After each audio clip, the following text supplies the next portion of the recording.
సర్వలోక నివాసులారా, దేవుని గురించి సంతోష గీతము పాడుడి. ఆయన నామ ప్రభావము కీర్తించుడి. ఆయనకు ప్రభావము ఆరోపించి ఆయనను స్తోత్రించుడి.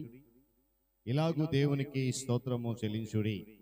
ప్రియ దేవుని సంగమ, మనమందరం కూడా నిలువడి ఆంధ్ర క్రైస్తవ కీర్తన పుస్తకం నుండి 618వ స్తుతి గీతం పాడుతూ ఈ ఆరాధన క్రమాన్ని ప్రారంభించుకుందాం. అందరం నిలువబడి ఆంధ్ర క్రైస్తవ కీర్తన పుస్తకం నుండి 618వ స్తుతి గీతం పాడుతూ ఆరాధన క్రమాన్ని ప్రారంభించుకుందాం.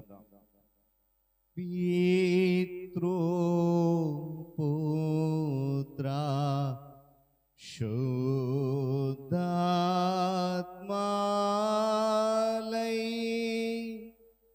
మేళనిచ్చు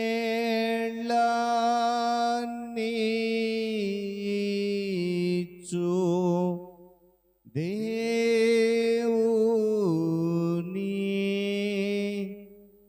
స్తుతించు సర్వ లోకమా స్తుతించు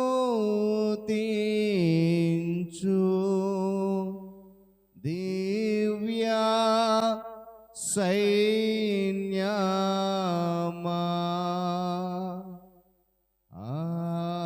ఆమేన్. మహోన్నతుడును మహాగణుడు అయిన మా ప్రియ పరలోక తండ్రి, మీ ఘనమైన శ్రేష్టమైన పరిశుద్ధ నామమును బట్టి వేలాది కృతజ్ఞతాస్తుతులు చెల్లిస్తా ఉన్నాం. 7వ మాసములో చివరి పరిశుద్ధ దినములో ఇటు రీతిగా మేము సంతోషించి ఆనందించి మిమ్మను గణపరచడానికి, మీ నామమును అనేక మందికి చాటి చెప్పడానికి మీరు ఇచ్చినటువంటి ధన్యకరమైన సమయాన్ని బట్టి స్తుతులు చెల్లిస్తా ఉన్నాను. ఆయన ఇంతవరకు పాటల ద్వారా మీ నామాన్ని స్తుతించగలిగాం, ఆరాధించగలిగాం. ఆయన మీరు మాకు శక్తిని బట్టి స్తోత్రాలు. తదుపరి ఆరాధన క్రమంలో మేము వెళ్తూ ఉన్నాం. జరగనటువంటి ప్రతి క్రమములో ఆరాధన అంతటిలో మీ ఆత్మను తోడించమని వేడుకుంటూ ఉన్నాను. ఆయన వాక్య పఠనములో, విజ్ఞాపనలో, సాక్ష్యాలలో, స్తుతి ఆరాధనలో, వాక్య సందేశములో సహితం మీరు మాతో ఉన్నారు. అనంతరం జరిగినటువంటి ప్రతి ఆరాధన క్రమం అంతా కూడా ఎలాంటి ఆటంకం లేకుండా కేవలము ఆయన నీ నామ మహిమాత్మ జరిగించమని వేడుకుంటున్నాను. అదే రీతిగా ఆరాధన జరుగు సమయంలో వాతావరణం కానీ, విద్యుత్ కానీ, అపవాది కానీ ఎలాంటి ఆటంకాన్ని సృష్టించకుండా సమస్తమును మీ స్వాధీనం అందించుకోండి. చేరి వచ్చిన బిడ్డలు దీవించండి. రావాల్సిన వారిని సకాలంలో నీ పాద సన్నిధికి నడిపించండి. ఘనత మీకు చెల్లిస్తూ యేసయ్య నామములో ప్రార్థన అడుగుతున్నాను మా తండ్రి. ఆమేన్. మంచిది పిల్లల, మనమందరూ కూడా తెరిచి నిల్చోండి. పరిశుద్ధ గ్రంథంలో నుండి 33వ సంకీర్తన మొదటి నుండి 13 చరణాలు చదువుదాం. 33వ సంకీర్తన మొదటి నుండి 13 చరణాలు మాత్రమే చదువుదాం. నీతిమంతులారా, యెహోవాను బట్టి ఆనందగానము చేయుడి. స్తుతి చేయుట యథార్థవంతులకు శోభస్కరము.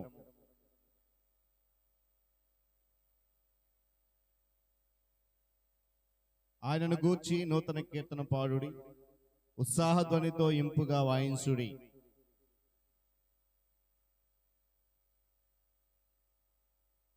ఆయన నీతిని న్యాయమును ప్రేమించుచున్నాడు. లోకము యెహోవా కృపతో నిండి ఉన్నది.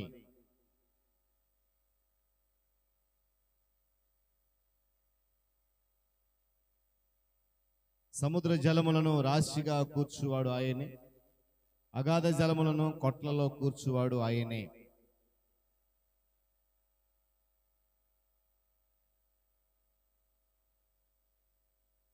ఆయన మాట సెలవీయగా దాని ప్రకారం ఆయన ఆజ్ఞాపింపగానే కార్యము స్థిరపరచబడెను.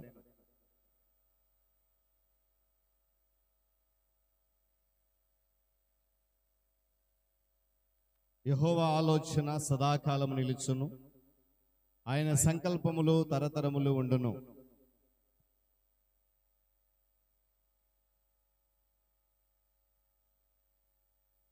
13వ చరణం అందరం కలిసి చదువుదాం. యెహోవా ఆకాశంలో నుండి కనిపెట్టుచున్నాడు, ఆయన నరులందరినీ దృష్టించుచున్నాడు. దేవుడు తన పరిశుద్ధ వాక్యాన్ని మనందరి కొరకు దీవించును గాక. పిల్లరా, మనం అందరూ కూడా నిలిచి ఆంధ్ర క్రైస్తవ కీర్తన పుస్తకం నుండి 81వ పాట, భజన చేయించు భక్త పాలక. ఆంధ్ర క్రైస్తవ కీర్తన పుస్తకం నుండి 81వ పాట. భజన చేయొచ్చు భక్త పాలక, ప్రస్తుతింతు నీ నామమును. భజన చేయుచు భక్త పాలక, ప్రస్తుతింతు నీ నామమును. రుజినములపై జయమునిచిన, రుజినములపై జయమునిచిన విజయుడా నిన్ను వేడుకొందు. భజన చేయుచు భక్త పాలక, ప్రస్తుతింతు నీ నామమును. దివ్య పదవిని విడచి నీవు దీనుడావై పుట్టినావు. దివ్య పదవిని విడిచి నీవు దీనుడావై పుట్టినావు. భవ్యమైన బోధలెన్నో, భవ్యమైన బోధలెన్నో బాగుగా ధర నేర్పినావు. భజన చేయుచు భక్త పాలక, ప్రస్తుతింతు నీ నామమును. నరులగావను పరము నుండి ధరకు నీవు వచ్చినావు. నరులగావను పరము ధరకు నీవు వచ్చినావు. పరుడనైనా నా కొరకుని, పరుడనైనా నా కొరకుని ప్రాణము నార్పించినావు. భజన చేయుచు భక్త పాలక, ప్రస్తుతింతు నీ నామమును. చెడిన వాడా నైనా నన్ను చేరత్రీసి ప్రోచినావు. చెడిన వాడా నైనా నన్ను చేరదీసి ప్రోచినావు. పడిన నాదు గోతి నుండి, పడిన నాదు గోతి నుండి పైకి లేవానెత్తినావు. భజన చేయుచు భక్త పాలక, ప్రస్తుతింతు నీ నామమును. ఎంత ప్రేమ, ఎంత దయ, ఎంత కృప యేసయ్య నీకు. ఎంత ప్రేమ, ఎంత దయ, ఎంత కృప యేసయ్య నీకు. ఇంతయనివా రింపనిలలో, ఇంతయనివా రింపనిలలో నెవనికి నిసాధ్యంబు కాదు. భజన చేయుచు భక్త పాలక, ప్రస్తుతింతు నీ నామమును. రుజినములపై జయమునిచిన, రుజినములపై జయమునిచిన విజయుడా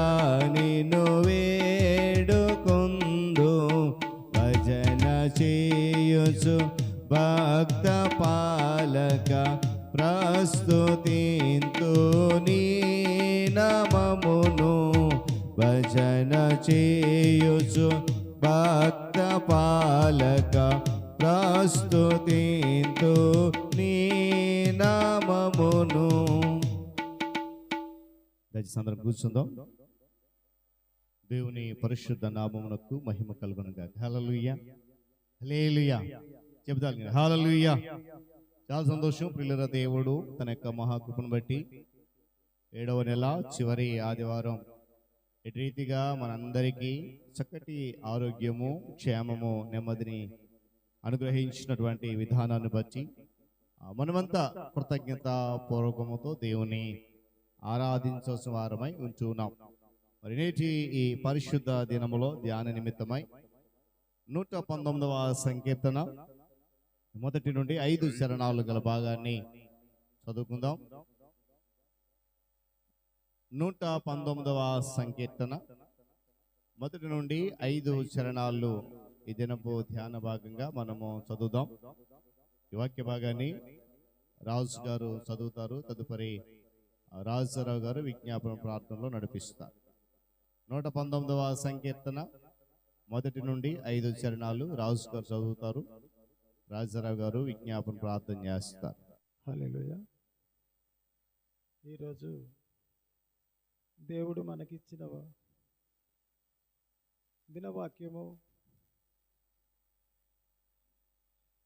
కీర్తన గ్రంథములో 119వ అధ్యాయము 1వ వచనం నుండి 5 వచనముల వరకు. యెహోవా ధర్మశాస్త్రమును అనుసరించి నిర్దోషముగా నడుచువాడు ధన్యులు. ఆయన శాసనములను గాయకొనుచు పూర్ణ హృదయముతో ఆయనను వెదుకువారు ధన్యులు. వారు ఆయన మార్గములలో నడుచుకొనుచు ఏ పాపమును చేయరు. నీ ఆజ్ఞలను జాగ్రత్తగా గాయకొనవలెనని నీకు మాకు ఆజ్ఞాపించి ఉన్నావు. ఆహా, నీ కట్టడలను గాయకున్నట్లు నా ప్రవర్తన సిద్ధపరిచియుండున ఎంత మేలు. దేవుడు ఈ వాక్యమునకు సదాకాలం తోడయ్యుండి నడిపించునుగాక. ప్రార్థన చేసుకుందాం. కృపయు కనికరము కలిగినటువంటి మా ప్రియ పరలోకపు తండ్రి, ఈ యొక్క ఘనమైన నామమునకు, స్థిరమైన నామమునకు, బాహుల్యమైనటువంటి నామమునకు వందనాలు, స్తుతులు, స్తోత్రాలు ప్రభువా. దేవా, వేలాది దూతలతో కొనబడుచున్న గొప్ప దేవుడువు, సర్వశక్తివంతుడువు, సమస్త మీదను నీ అధికారం ఉండినది, సమస్తము నీ ఆజ్ఞ మేరకు నడుచుకున్నట్లుగా నీ వాక్యము ద్వారా మేము అనేక మారులు గ్రహించితిమి. అలాగే ప్రభువా, అంటివారము ముంటివారము నీ యొక్క క్రియలను వ్యతిరేకించి జీవించినటువంటి వారమైనప్పటికీ నీ రక్షణ అనే వస్త్రము మమ్మల్ని అందరినీ ధరింపజేసి నీ కృపకు పాత్రుడు అగునట్లుగా మమ్మల్ని నియమించి నీ వాక్య పరిచర్యలో పాలిభాగస్తులుగా నుండుటకు ఎంతో ధన్యకరమైన జీవులుగా మేము గ్రహించు ఉన్నాం ప్రభువా. దేవా, నీ వాక్యమనే ఖడ్గము ద్వారా మా హృదయ తలంపులను, హృదయ ఆచారములను, మా హృదయ అలంకారములను, మా హృదయ ఆలోచనలను దేవా మేము గ్రహించుకొనుచు మరి అవన్నీ విడిచిపెట్టి నీ వాక్య క్రియలు అనుకూలంగా జీవించే యోగ్యత దయచేయమని మనవి చేస్తూ ఉన్నాం ప్రభువా. ప్రతి దినము, ప్రతి క్షణము, ప్రతి గడియ నీ కృపా కనికరముతో నడిపిస్తూ మమ్మల్ని నిలబెట్టి నీ సన్నిధిలో ప్రార్థన చేయుటకు అనుమతించినందుకు నీకు వందనాలు ప్రభువా. నీ మాటలు వృధా అయినటువంటి మాటలు కాదు, వ్యర్థమైనటువంటి మాటలు కాదు. ఇప్పుడే చదవబడినటువంటి వాక్యము ద్వారా ఈ ఆజ్ఞలు గైకొన్నవాడు ఎన్నడూ నశింపక నిత్య జీవము పొంది ఉండును అని తెలియజేయట విధానం బట్టి నీకు స్తోత్రాలు ప్రభువా. ప్రభా, గతకాలం, గడిచిన దినములు గడిచిన సంవత్సరములు, గడిచిన క్షణాలు మా యొక్క ఇష్టానుసార జీవితం జీవించి నామకార్థంగా నీ యందు నడిచినప్పటికి కూడాను నీ బాహుల్యమైన చేతులతో భద్రపరిచి నిత్యము కృపా కనికరం కలిగిస్తూ మా పట్ల చూపిస్తూ నీ ప్రేమతో మమ్మల్ని హత్తుకునే విధానం బట్టి నీకు స్తోత్రాలు తండ్రి. దేవా, దినములు చెడ్డవి కనుక ఈ చెడ్డ దినములలో ఈ యొక్క శోధకుడు రాజ్యములో మమ్మల్ని ఏర్పరచుకున్నావు నాయన. నీ బిడ్డలుగా శోధకుడిని జయించే శక్తి నువ్వు వాక్యమనే ఖడ్గము మాకు అందజేసి ఉన్నావు. మేము అర్ధరహితులుగా వాక్యాన్ని గ్రహించలేనటువంటి అవిజ్ఞానులుగా జీవించినప్పటికీ మమ్మల్ని విడవక ఎడబాయక నిత్యము నీ కృపా కాపుదలతో నడిపిస్తున్న విధానం బట్టి నీకు స్తోత్రాలు. దేవా, మరలా ఈ దినము నియమించబడినటువంటి వాక్యము నీ యాజకుని ద్వారా మా హృదయంలో ప్రవేశింపజేసి వాక్యానుసార జీవితం జీవించి నాయన నీ యందు నివసించుటకు మాకు అనుమతించాలని, నీ బిడ్డలుగా మమ్మల్ని నిర్మించిన విధానమును మేము పొందుకోవాలని నీ ప్రేమ, దయ, కనికరము, కటాక్షము మమ్మల్ని చూపించమని చెప్పబో వాక్యం మా హృదయ తలంపులు నెరిగి వాక్యానుసార జీవించే యోగ్యత మాకు దయచేయమని, ఇంకా రావాల్సినటువంటి బిడ్డలని వాక్య పరిచర్యలో పాల్గొనే యోగ్యత వారికి కలగజేసి సమయాన్ని నియమించవలసిందిగా మా ప్రభువు రక్షకుడైనటువంటి యేసుక్రీస్తు ప్రశస్త నామములో అతి వినయముగా బ్రతిమలాడి వేడుకున్నట్టు నీ సన్నిధిలో విన్నవించుకుంటాను తండ్రి. ఆమేన్.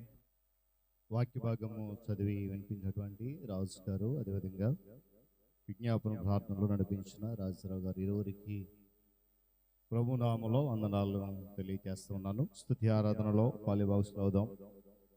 దేవుడి ఇచ్చినటువంటి ఈ శ్రేష్టమైన సమయాన్ని సద్వినియోగం చేసుకుంటూ చప్పట్లు కొడుతూ హృదయపూర్వకంగా స్తుతి ఆరాధనలో పాలిభాగస్తులు అవుదాం. పైరు బిడ్డలు ముందుకు వచ్చి స్తుతి ఆరాధన నడిపిస్తారు. అయినా పని హృదయపూర్వకంగా గమనించాలి. ప్రతి ఒక్కరికి కూడా చప్పట్లు కొడుతూ దేవుని నామాన్ని స్తుతించాలని ప్రభు పేట మీకు మనవి చేస్తాం. ఎవరు మౌనంగా ఉండొద్దు. నిజంగా దేవుడే తోడు లేకపోతే, ఆయన కృప లేకపోతే మనం ఏ పాటి వారము, ఎంతటి వారం. కనుక నువ్వు నా తోడు ఉన్నావయ్యా, నాకు భయము లేదు, దిగులు లేదు, చింత లేదు, భీతి లేదు. హృదయపూర్వక దేవుని నామాన్ని స్తుతి చేస్తూ పైరు బిడ్డలతో మనము ఆరాధన చేద్దాం. చప్పట్లు కొట్టాలి. హల్లెలూయా.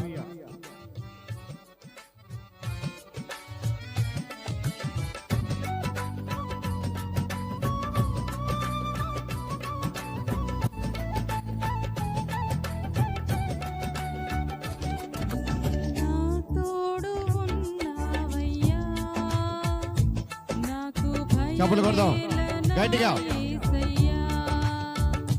నీవు నాలోనే ఉన్నావయ్యా, నాకు దిగులేలా నా మెస్సయ్యా, నాకు భయమేలా, నాకు దిగులేలా, నాకు చింతేలా, నాకు భీతిలా, నీవు నా. గట్టిగా చప్పట్లు కొట్టాలి.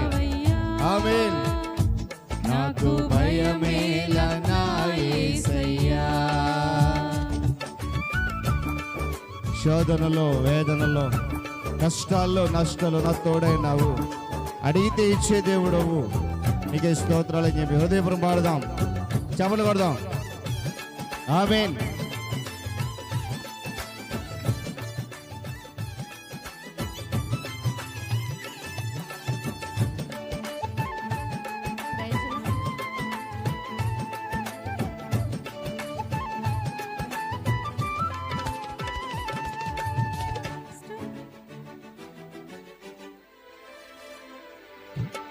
కష్టములో, నష్టములో నా తోడు ఉన్నావు.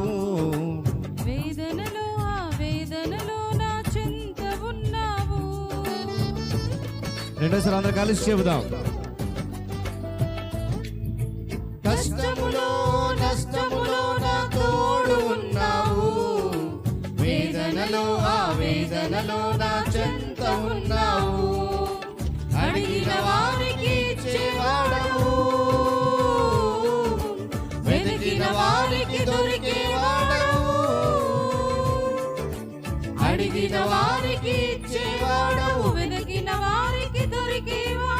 తట్టిన వారికి తలుపులు తెరిచే దేవుడవు, తట్టిన వారికి తలుపులు తెరిచే దేవుడవు.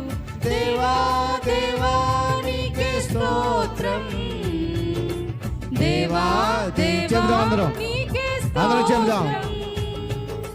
దేవా దేవా నీకే స్తోత్రం, దేవా దేవా నీకే స్తోత్రం.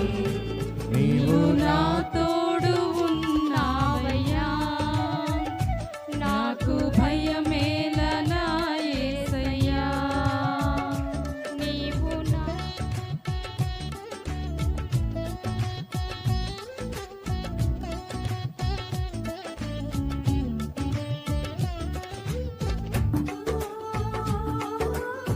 చప్పట్లు కొడదాం, హృదయపూర్వకంగా ఆయన ఆరాధన చేద్దాం. అన్ని సమయాల్లో తోడుండి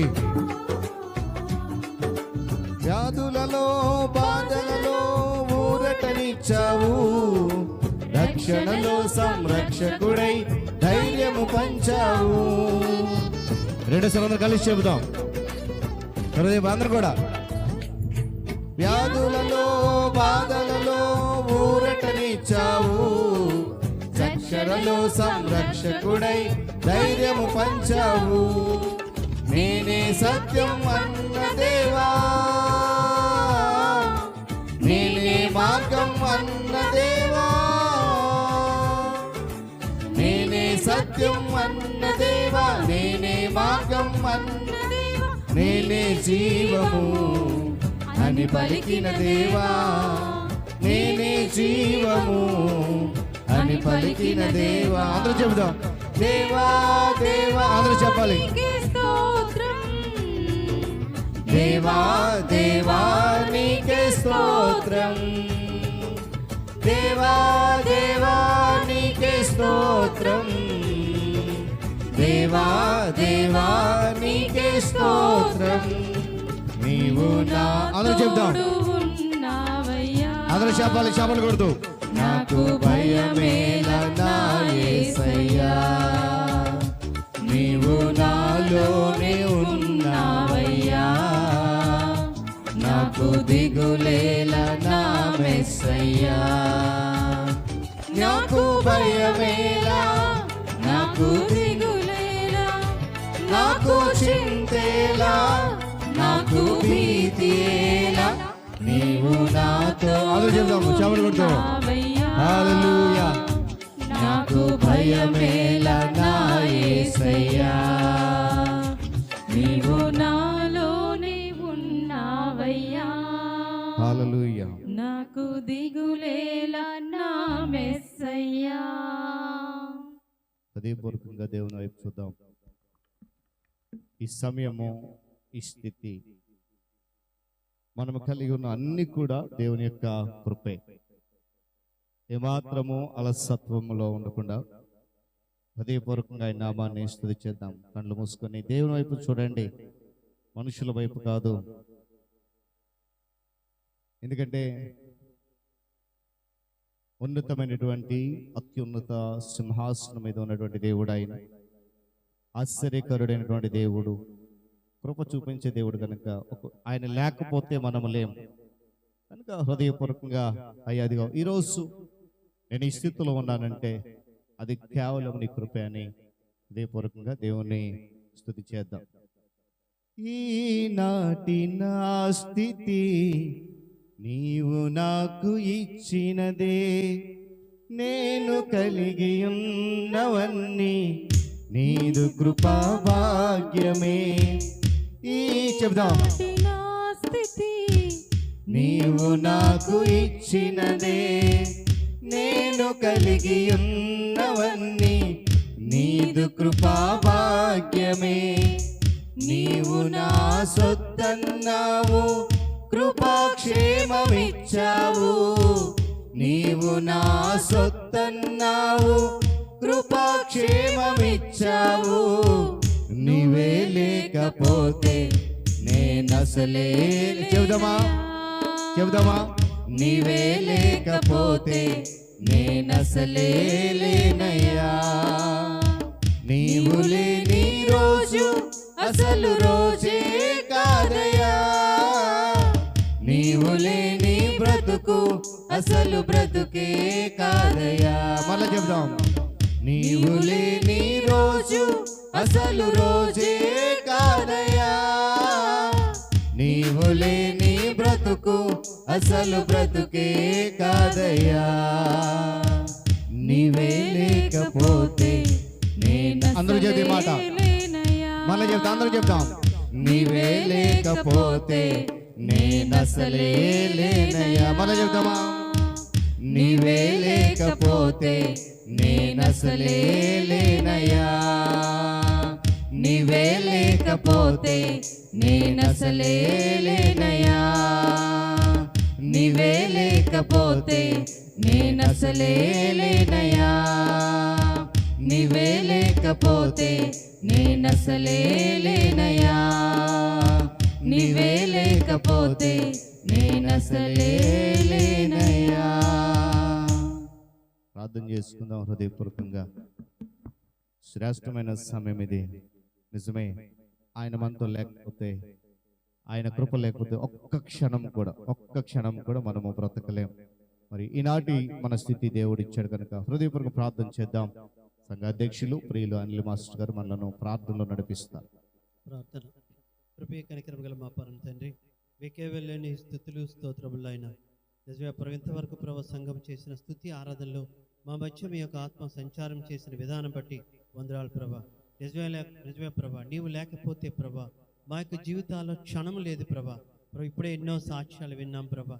నిజమే ప్రభా, మా బ్రతుకులు ఎలా వెళ్తున్నాయి అంటే ప్రభా కేవలం మీరు మాపై చూపిస్తున్నటువంటి ప్రేమ కనికరం ప్రభా. మా సంఘాన్ని దీవిస్తున్న విధానం బట్టి వందనాలు నాయన. వచ్చిన ప్రతి బిడ్డను కూడా ఆశీర్వదించమని అడుగుచున్నాము నాయన ప్రభా. ముందు జరిగే కార్యక్రమాల్లో కూడా మీరే ఉండి నడిపించమని ప్రభా. ఎవరైతే ఎన్ని ఆశలతో వచ్చారో ఆశలన్నీ కూడా తగిన కాలంలో నెరవేర్చే దేవుడు నీవే అని ప్రతి ఒక్కరూ నమ్మే విధంగా తయారు చేయమని అదేవిధంగా మరి పాస్టర్ గారి ద్వారా ఏ వాక్యం అయితే మేము వెళ్ళబోతున్నామో ఆ వాక్యానుసార జీవితం మాకు కలిగించమని మా ప్రభును ప్రియరక్షకుడైన యేసుక్రీస్తు పేరట అతి వినయంతో ప్రతిభాలి వేడుకొనిచున్నాం మా తండ్రి. ఆమేన్. దేవుని పరిశుద్ధ నామమునకు మహిమ కలుగును గాక. హల్లెలూయా చెప్దాం. హల్లెలూయా, హల్లెలూయా. చాలా సంతోషం ప్రియులారా. దేవుడు తన మహాకృపను బట్టి 7వ నెల చివరి ఆదివారం, మరొక ఆదివారం ఈ నెలలో లేదు.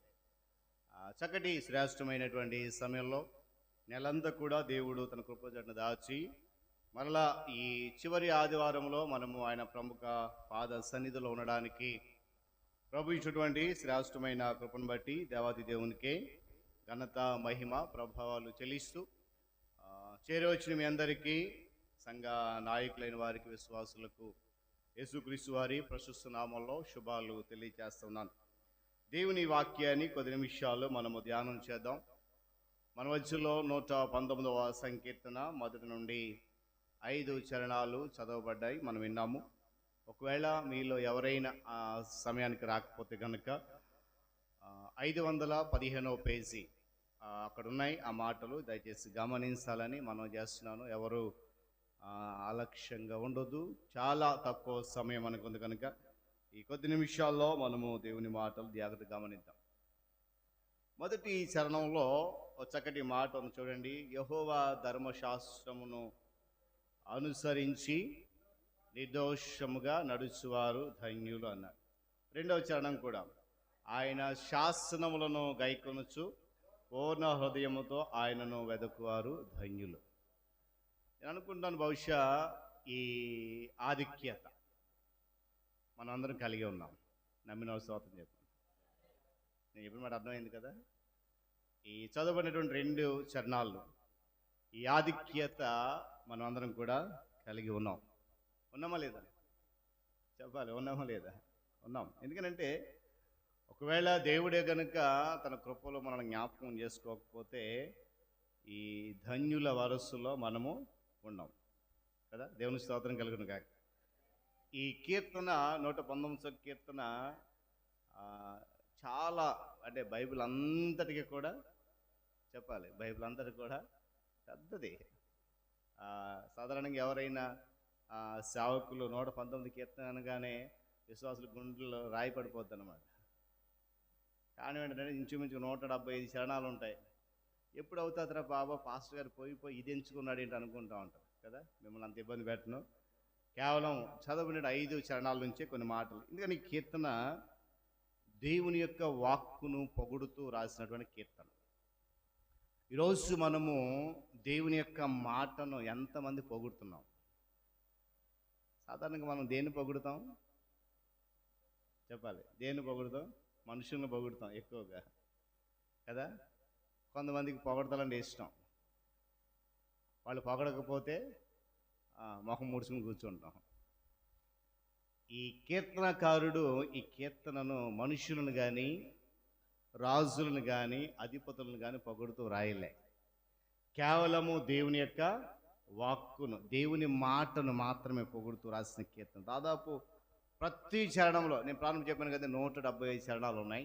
ప్రతి చరణంలో రచయిత చెప్పిన మాట ఏంటంటే దేవుడు తెలియజేసిన సత్యాన్ని, ఆ సత్యాన్ని సూచించే పదాన్ని ఏదో ఒకటి ప్రతి మాటలో కూడా వర్ణించారు. దేవుని స్తోత్రం కలుగునుగా.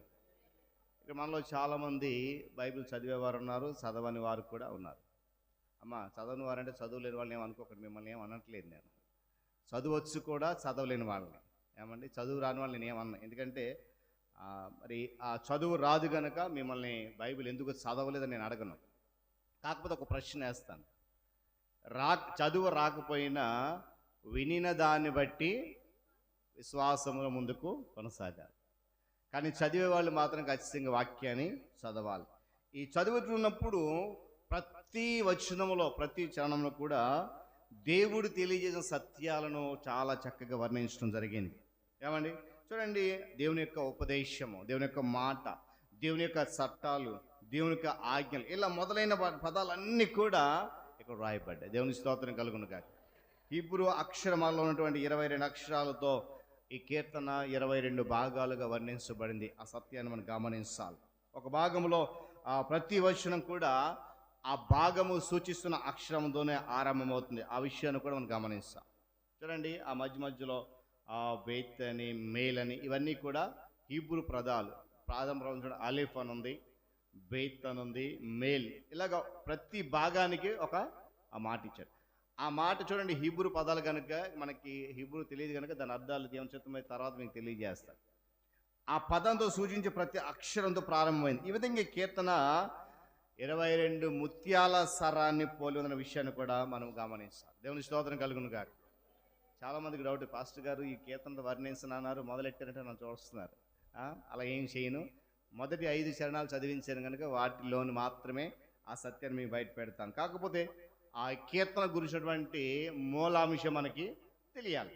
రేపటి రోజున ఎవరైనా సేవకులు వచ్చి ఒకవేళ ఇదే 119 కీర్తన మీద వాక్యం చెప్పారనుకోండి, మీ పాస్టర్ గారు ఎప్పుడైనా చెప్పారా ఈ 119 కీర్తనలు ఏమున్నాయి, ఏం చెప్పారంటే చెప్పగలగాలి. అందుకొరకే ఈ ప్రారంభం మీకు చెప్తా ఉన్నాను. అయితే ఇది విశ్వాసులకు దేవుని యొక్క మాట, వాక్య యొక్క విషయాన్ని, దేవునిని స్తుతించే విధానాన్ని, దేవుని ప్రేమ ఉపయోగం గురించినటువంటి సత్యాన్ని వివరిస్తూ ఉంది. చూడండి, కీర్తనలో రచయిత చెప్పిన మాట ఏంటంటే దేవుని వాక్కును తన జీవితంలో ఉపయోగించుకున్నట్లుగా. చాలా జాగ్రత్తగా గమనించాలి.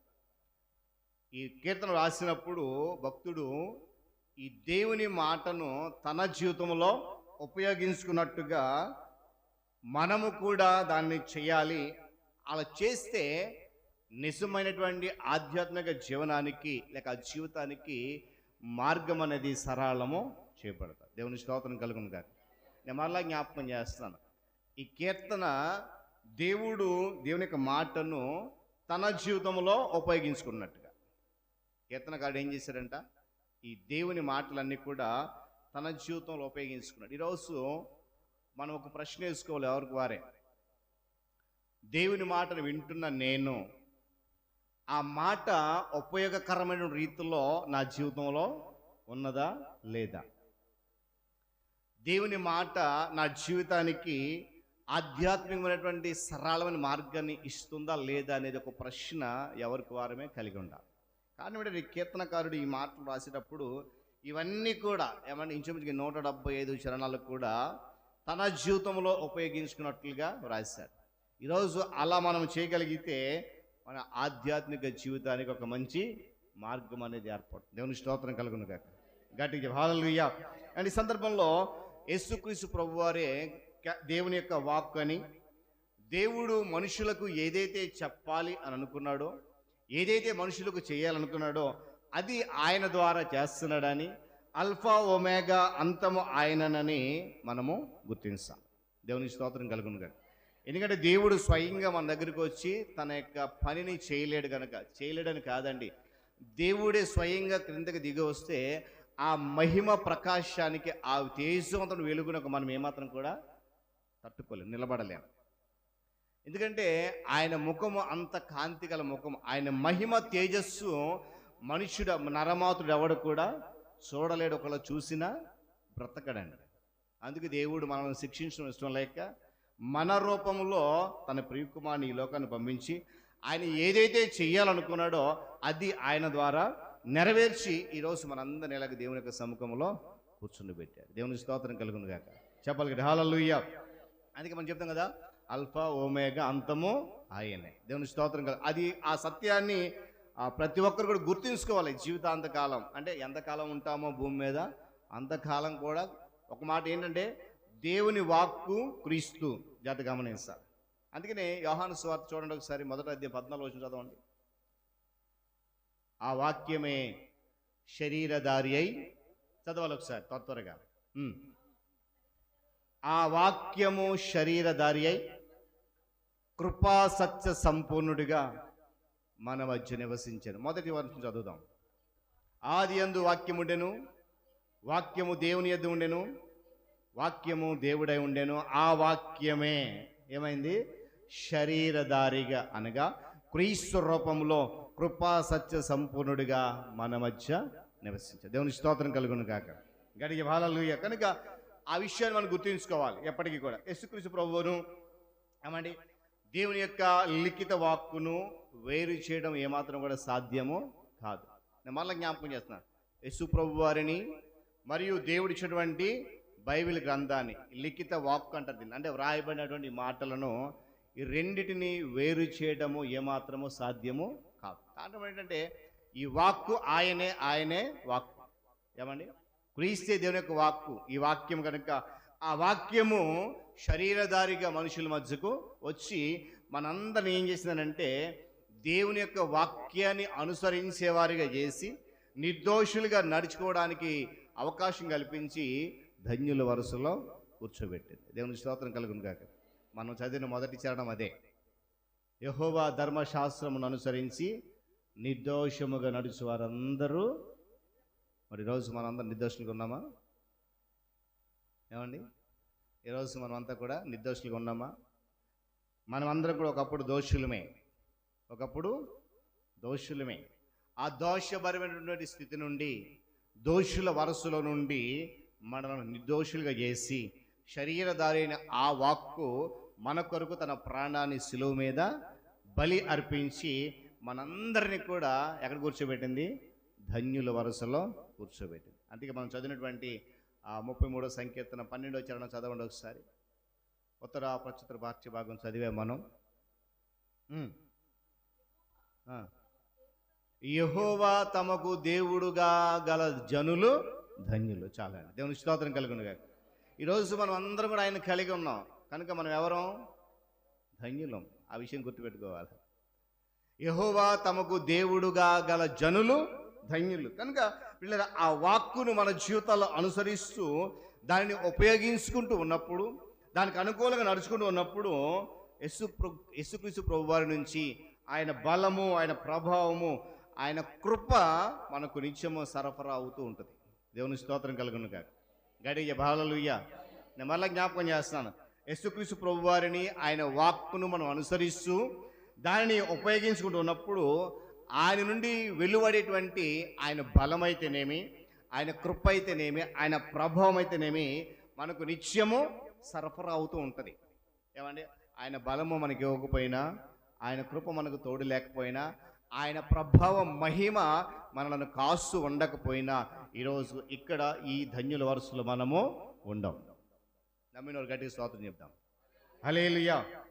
కాబట్టి ఆ దేవుని వాక్కు పట్ల ప్రేమ మనలో పెరుగుతూ ఉండాలి.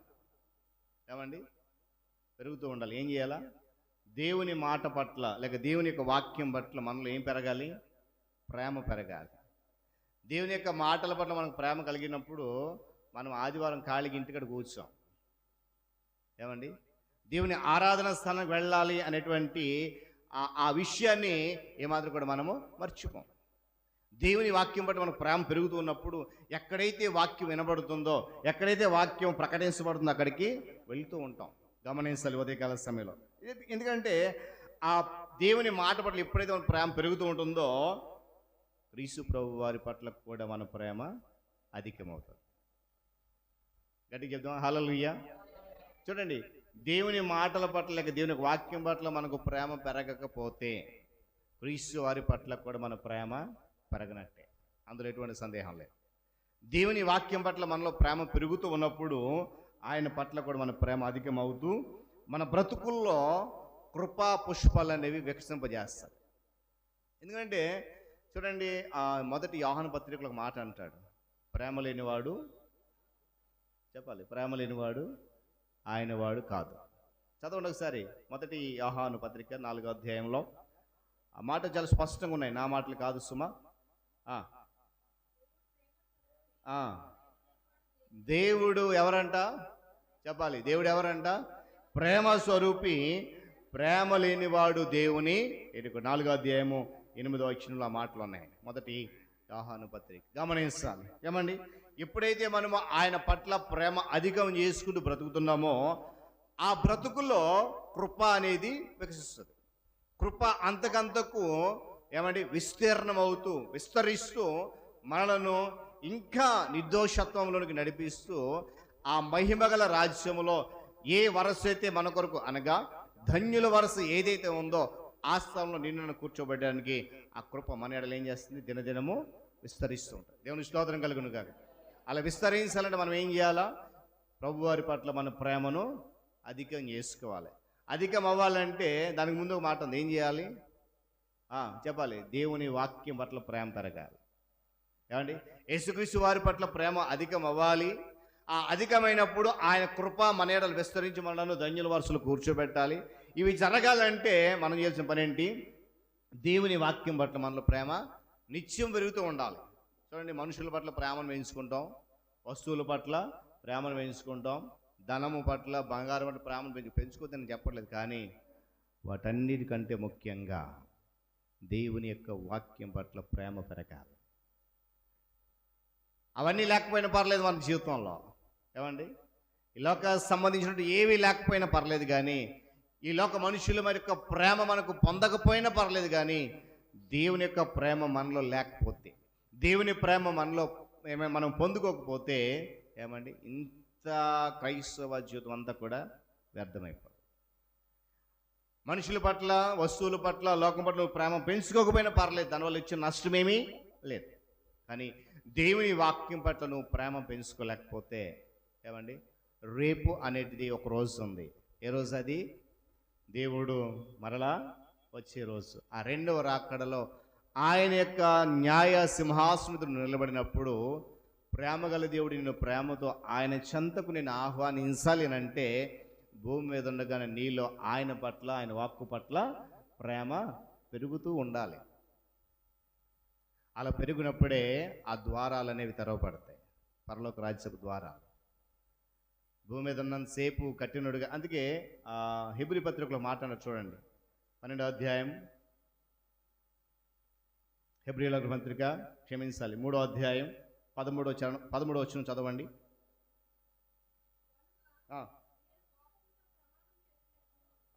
3:13 హెబ్రీ పత్రిక 3:13. నేడు జాతి గమనించాలి ఈ మాట. ఇది ఇశ్రాయేలు ప్రజల కాలములో దేవుడు వారిని ఐగుప్తు బానిసతను విడిపించి అరణ్యం నడిపిస్తున్నప్పుడు అనేక సందర్భాల్లో దేవుని మాట విని వారు హృదయాన్ని కఠినం చేసుకున్నారట. దాన్ని మరలా హెబ్రీ గ్రంథకర్త పౌలు భక్తుడు ఎత్తి రాస్తూ ఉన్నాడు. నేడు మీరు ఆయన శబ్దమును వినినప్పుడు కోపము పుట్టించినప్పటి వలె మీ హృదయములను కఠినపరచుకొనకూడని ఆయన చెప్పెను గనుక పాపం వల్ల కలుగు భ్రమ చేత మీలో ఎవడును కఠినపరచబడినట్లు నేడు అను సమయం ఉండగానే ప్రతిదినమును ఒకరినొకడు బుద్ధి చెప్పుకోండి. దేవుని స్తోత్రం కలుగును కాక. చాలామంది మనం ఏం చేస్తామంటే దేవుని మాట విన్నప్పుడు హృదయాలు కఠినమైపోతూ ఉంటాయి, కోపం వచ్చేస్తూ ఉంటుంది. ఏమండి, నేను అంటాను మనిషికి కోపం సహజమే, కాదు నేను అనట్లే. మీరు అనొచ్చు పాస్టర్ గారు మీకు కోపం రాదని, నాకు కోపం వస్తుంది. కానీ ఆత్మీయ విషయాల్లో ప్రాముఖ్యంగా దేవుని మాట విన్నప్పుడు మనలో తగ్గింపు వచ్చి దిద్దుబాటు రావాలి. కానీ ఆ మాట వల్ల మనలో ఏం రాకూడదు, కోపం రాకూడదు. ఎందుకో తెలుసా? దేవుని మాట విన్నప్పుడు మన కోపం వచ్చింది అనుకోండి, దాని హృదయం ఏమైపోద్ది చెప్పాలి, ఏమైపోయి ఇక్కడ ఉంది మాట, కఠినమైపోద్ది. దేవుని మాట విన్నప్పుడు అదే మాట, నేడు మీరు అనే శబ్దం విన్నప్పుడు మీ హృదయములను ఏం చేయకూడదు, కఠినపరచుకోదు. కారణం ఏంటంటే దేవుని మాట వినబడుతున్నప్పుడు హృదయం కఠినమైపోతే ఇక్కడ నువ్వు కూర్చున్న వ్యర్థమే, నువ్వు ఇంటికి వెళ్ళిపోవచ్చు. నేను ధైర్యంగా చెప్పగలను అన్నమాట. దేవుని మాట వింటున్నప్పుడు నీ హృదయము కదలాలి. ఏమండి, ఇక్కడ చెప్పేది మనుషులే, సామాన్యమైనటువంటి పాస్టర్ గారే, కానీ చెప్పే మాట మాత్రము జీవము గల దేవునిది. దేవుని స్తోత్రం కలుగును గారు. కానీ ఆ మాట నీ హృదయాన్ని కదిలించాలి. కానీ ఆ మాట నిన్ను తాకినప్పుడు నీ హృదయం కదలడానికి బదులుగా ఏమైపోతుంది, కఠినమైపోతుంది. అలా నీలో కఠినమైపోతే దేవుని యొక్క వాక్కు పట్ల కానీ ఆయన పట్ల కానీ నీ ప్రేమ పెరగదు, సరి కదా. నీలో కోపము అధికమైపోతూ ఉంటే ఆ హృదయం ఏమైపోద్ది అంటే బండ మారిపోతుంది. వాక్యం అదే చెప్తా ఉంది, మీలో ఎవడును చూడండి పాపం వలన కలుగు భ్రమ చేత. పాపం అంటే ఏంటి తెలుసు కదా, చెప్పాలి, ఆజ్ఞాతిక్రమమే పాపం. ఏమంటే ఆ పాపం వలన ఆ భ్రమ చేత ఎవ్వరు కూడా కఠినపరచకుండా సమయం ఉండగానే ఏం చేయాలి, సద్వినియోగం చేసుకోవాలి. దేవుని స్తోత్రం కలుగును గాక. కాబట్టి పిల్లల ఆయన ప్రేమ అధికమవుతూ ఆయన కృప మనల్ని ఇంకా విస్తరించాలంటే మన హృదయం ఎప్పుడు కూడా ఎలా ఉండాలి, ఆయనను ఆహ్వానిస్తూ ఉండాలి, కఠినమైపోకూడదు. దేవుని స్తోత్రం కలుగును గాక. సరే, దేవుని విషయంలో కఠినం చేసుకుంటున్నాం, మరి లోక సంబంధ విషయాలు ఎందుకు కఠినం చేసుకోం? కారణం ఏంటంటే లోక సంబంధ విషయాలు మన హృదయం కఠినమైపోతే, మన మనసు కఠినమైపోతే ఏమండి మనకి ఆ యొక్క బంధుత్వాలు ఉండవేమో, లేకపోతే రావాల్సింది రాదేమో, అందాల్సింది అందదేమో, లేకపోతే జరగాల్సిన పని జరగదేమో అని చెప్పేసి ఒకవేళ అది కష్టమైనా కూడా ఏం చేస్తాం, మనసు నెమ్మది చేసుకుని మరలా ఆ ప్రాంతానికి వెళ్తాం. కానీ దేవుని దగ్గర మాత్రం అలా ఉండం, ఆ కఠినం చేసుకునే ఉంటాం. నేను అంటాను అది మన జీవితాలకు చాలా ప్రమాదకరం. దేవుని వాక్కు వినబడుతున్నప్పుడు ఆ వాక్కు మనం గద్దిస్తున్నప్పుడు హృదయము బద్దలవాలి తప్ప ఏమైపోకూడదు, కఠినమైపోకూడదు. అలా కఠినమైతే మనలో ఆయన పట్ల ప్రేమ పెరగదండి. ఆ ప్రేమ పెరగకపోతే ఆయన కృప మన పట్ల విస్తరించదండి. ఆ కృప మనలో విస్తరించకపోతే మనము నిర్దోషులుగా తీర్చబడలేము. నిర్దోషులుగా లేకపోతే ఎక్కడ ఉండలేము, ధన్యుల వరసలో ఉండలేము. దేవుని స్తోత్రం కలుగును గాక. చెప్పాలి గట్టిగా హల్లెలూయా. ఏమన్నా చూడండి, మొదటి సంకీర్తన ఎంతమంది తెలుసు? మొదటి కీర్తన ఎంతమంది తెలుసు? చాలామంది తెలుసు. కొంతమంది కంటతో వచ్చు, కొంతమందికి అది ఎక్కడ ఉంటుందో కూడా తెలియదు. ఏమండి, విశ్వాసులే, క్రైస్తవులే ఏమండి సండే స్కూల్ వెళ్తారు, కానీ అది ఎప్పుడే మంచి అయిపోయిందండి. ఆ మహా అయితే 10th క్లాస్ వరకు 15 సంవత్సరాలు వచ్చే వరకు సండే స్కూల్, తర్వాత గుర్తుండదు. అంటే ఈ మొదటి కీర్తన ఇప్పటికీ చాలామంది క్రైస్తవులు గుర్తుండదండి. ఇది వాస్తవం, చాలామంది గుర్తుండదు. ఎందుకంటే ఈ మాట జ్ఞాపకం చేసిన ఈరోజు మొదటి సంకీర్తన మొదటి 3 చరణాలు కనుక మనం గమనిస్తే ఏమండి దానిలో ముఖ్య అంశం ఉంది. ఈ కీర్తన ఉన్నటువంటి ముఖ్య అంశమే అక్కడ చాలా చక్కగా వర్ణించబడినటువంటి ధన్యతకు దారి తీసింది. ఇక్కడ అది పూర్తిగా వెల్లడైంది. ఒకసారి చదువుదామా? నడవకుండా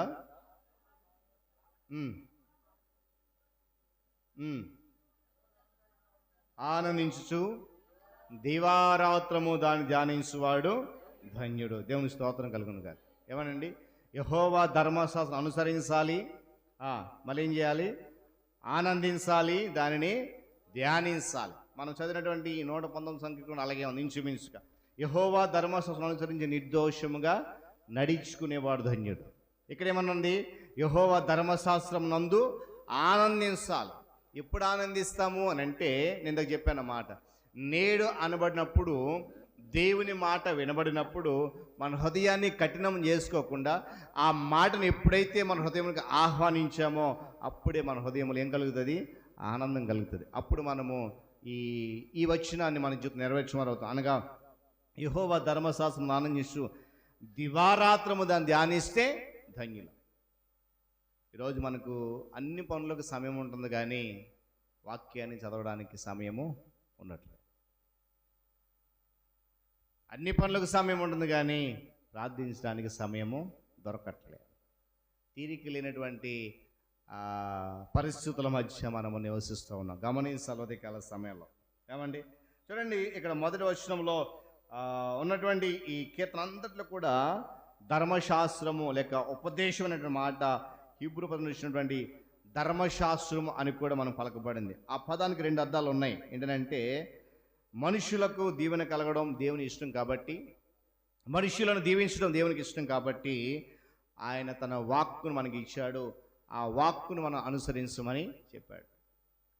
మనందరినీ కూడా ఎప్పుడు కూడా దీవించడమే దేవునికి ఇష్టం. ఒకవేళ ఆయన శిక్షించడం మొదలుపెట్టాడు అనుకోండి, ఏమండి, దేవుడు ఒకవేళ దీవించకుండా శిక్షించడం ప్రారంభిస్తే ఇక్కడ ఎవరం కూడా కూర్చోం. ఆయన శిక్షించడానికి రాలేదు భూమి మీదకి కదా. దీవెన కనుక ఆయనకి ఇష్టం కనుక ఆయన వాక్కును మనకి ఎందుకు ఇచ్చాడంటే ఆ వాక్యాన్ని అనుసరించి గైకొనుస్తూ పూర్ణ హృదయంతో ఆయనను వెదకాలి. 2వ చరణం మనం చదివింది అదే. ఆయన శాసనములను గైకొనుచు చదవండి. ఆయన శాసనములను గైకొనుచు పూర్ణ హృదయముతో ఆయనను వెదకాలి. అప్పుడు చెప్పాలి, అప్పుడు ధన్యులు. మొదట ఆయన ధర్మశాస్త్రం లేక దేవుని యొక్క వాక్యాన్ని అనుసరిస్తూ నిర్దోషము నడవాలి. 2వది పూర్ణ హృదయముతో ఆయనను వెదకాలి. అప్పుడు ధన్యులం. ఆ ధన్యుల వరుసలు ఈరోజు మనమంతా కూడా ఉండడానికి కృపణించాడు దేవుడు. అయితే చూడండి, మనందరికి ఒక మాట బాగా తెలుసు కదా. చాలా సందర్భాలు విశ్వాసులు దేవుని సేవకులు ఒక మాట చెప్పగానే తక్కువని చెప్పేస్తూ ఉంటారు. తప్పని నేను చెప్పట్లేదండి. ఆ మాట నీకు ఎంతైతే గుర్తుందో అంత లోతుగా ఆ మాటను బట్టి ఎదగడానికి ప్రయత్నం చేయాలి. ఉదాహరణకు ఇప్పుడు ఒక మాట చెప్తాను నేను, వినటం వలన కదా అదందరికీ. కానీ కేవలం మాట ఊరికే వినేసి మనలో ఉంచుకున్నందువల్ల లేక విన్నందువల్ల ప్రకటించడం వల్ల ఉపదేశించడం వల్ల మాత్రమే ధన్యత కలగదండి. వినటం వల్ల విశ్వాసం కలుగుతుంది దేవుని మాట. అయితే ఆ మాట కేవలం విని మన హృదయంలో ఉంచేసుకున్నంత మాత్రం ధన్యత కలగదండి. మరి ఎలా కలుగుతుంది అంటే దాని ప్రకారం మనము చేయాలి. ఇక్కడ అదే అన్నాడు, ఆయన శాస్త్రములను గైకొనొచ్చు పూర్ణ హృదయముతో ఆయనను వెతకాలి. దేవునికి వాక్యం చెప్తుంది వెతకండి. ఏమంటే ఆయనను వెతకాలి. అందుకే మత్తయి మాట అంటాడు కదా, వెతకుడి చెప్పాలి వెతకుడి దొరుకుతుంది, వెతికితే దొరుకుతుంది, వెతకపోతే దొరకదు. కనుక ఆ వెతకడం అనేది దేవుని కూర్చుని ఉండాలి. కనుక ఆ దేవుని వాక్కులు ఊరికి వినేసి వెళ్ళిపోయి మన హృదయములు భద్రపరుచుకున్నంత మాత్రాన మనకు ధన్యత కలగదండి. కేవలము దాని ప్రకారం జీవిస్తేనే ఆ ధన్యత కలుగుతుంది. దేవుని స్తోత్రం కలుగును గాక. చెప్పగలరు హల్లెలూయా. చూడండి, వాస్తవానికి మనకు ఆనందం ఎప్పుడు కలుగుతుంది? త్వర చెప్తే ఒక 10 నిమిషాలు ముగించేస్తాం. మనకు ఆనందం ఎప్పుడు కలుగుతుంది అమ్మా? అదే సంతోషం ఆనందం 2 ఒకటే. చెప్పండి, ఎప్పుడు కలుగుతుంది? మనకు అనుకున్న జరిగినప్పుడు, మనకు కావాల్సింది ఏదైతే దక్కినప్పుడు, లేక ఇంకా కొన్ని సందర్భాలు అయితే మనం ఊహించినది ఏదైనా జరిగినప్పుడు మన సంతోషం ఏమవుతుంది? అధికమైపోతూ ఉంటుంది. కానీ వాక్యం చెప్తుంది తెలుసా, పరిశుద్ధతలో నుండి ఆనందం కలుగుతుంది. దేవుని స్తోత్రం కలుగును గాక. నువ్వు పరిశుద్ధుడిగా పరిశుద్ధురాలిగా పవిత్రతలో జీవిస్తే దానిలో నుంచి ఆనందం కలుగుతుంది. ఈ సత్యాన్ని మనం ఎప్పుడు గమనించామా? ఏమంటే లోక సంబంధ వస్తువులను చూసుకొని, లోక సంబంధ మనుషులను చూసుకొని ఇలాంటి పరిస్థితుల మధ్య ఆనందిస్తాం. కానీ ఏమండి పవిత్రతలో నుండి పరిశుద్ధత నుండి ఆనందం కలుగుతున్న విషయాన్ని మనం చాలా తక్కువ. చూడండి, విశ్వాసులుగా ఉన్న మనము దేవుని వాక్యానికి కట్టుబడి సంపూర్ణంగా కట్టుబడి ఉంటే, పూర్తిగా దానికి అనుగుణంగా మనం తయారైతే శాశ్వతమైన ఆనందాన్ని దేవుడు ఇస్తాడు. దేవుని స్తోత్రం కలుగును గాక. ఇంతకు ఒక మాట చెప్పాను, మరలా చెప్తున్నాను. ఈ లోక సంబంధం వాటన్నిటిపైన నీకు ప్రేమ పెరగకపోయినా పర్వాలేదు, ఇబ్బంది లేదు. దేవుని వాక్యం పట్ల నీలో ప్రేమ పెరగాలి. అలాగే ఇక్కడ కూడా నీ ఆనందం నువ్వు ఎక్కడ వెతుక్కోవాలని అంటే దేవుని దగ్గరే వెతుక్కోవాలి. దేవుని యొక్క వాక్యానికి మనము సంపూర్ణంగా కట్టుబడి పూర్తిగా దానికి అనుగుణంగా మనము తయారైతే శాశ్వతమైన ఆనందం దేవుడు ఇస్తాడు. అది ఎప్పటికీ ఎవ్వరు మన యొద్ద నుండి తీసివేయలేరు. అందుకే ఒక మాట, ఇదిగో నీ ఎదుట తలుపు తెరిచి ఉన్నాను, దాన్ని ఎవడు వేయలేరు. ఒకసారి దేవుడు నీకు ఆనందం ఇచ్చాడు అనుకోండి, ఆ శాశ్వతమైన ఆనందం నీ నుండి తొలగించడానికి లేక వేరు చేయడానికి ఏ మనిషికి కూడా సాధ్యమో కాదు. మరి ఆ శాశ్వత ఆనందాన్ని ఎప్పుడైనా ఎదుర్కొన్నాం మనం? ఏమండి, ఎప్పుడైనా దాని కొరకు ప్రయత్నం చేసామా?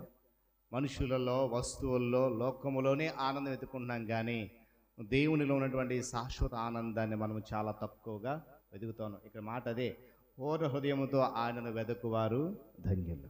ఇర్మియా గ్రంథం 45వ అధ్యాయం చూడండి ఒకసారి. ఇర్మియా గ్రంథం 45వ అధ్యాయం 5వ వచనం చదవండి ఒకసారి.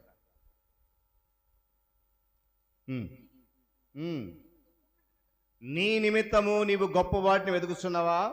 వెతకొద్దు. నేను సర్వ శరీరాల మీదకి కీడు రప్పిస్తున్నాను. వెళ్ళు స్థలములన్నిటిలో దోపుడు సొమ్ము దొరికినట్టుగా నీ ప్రాణానికి ఇస్తున్నాను. ఇదే యెహోవా. దేవుడు స్వయంగా చెప్తున్నాడు, నీ నిమిత్తము లోకములో గొప్ప వాటిని ఏది కూడా వెతకొద్దు. కారణం ఏంటంటే అవి తాత్కాలికమైనవి, అల్పమైనవి. వాటి ద్వారా వచ్చే ఆనందము తాత్కాలికమే. కానీ నన్ను గురించి వెతుకు పూర్ణ హృదయముతో, నేను నీకు నిత్యమైనటువంటి శాశ్వత ఆనందం అని చెప్పి నేను వాక్యం చెప్తాను. చూడండి, దేవుని యొక్క అనుగ్రహాన్ని, ఆయన బల ప్రభావాలను, దేవుని సన్నిధిని వెతకకుండా మనము దేవుని త్రోవలో నడుచుకోలేము.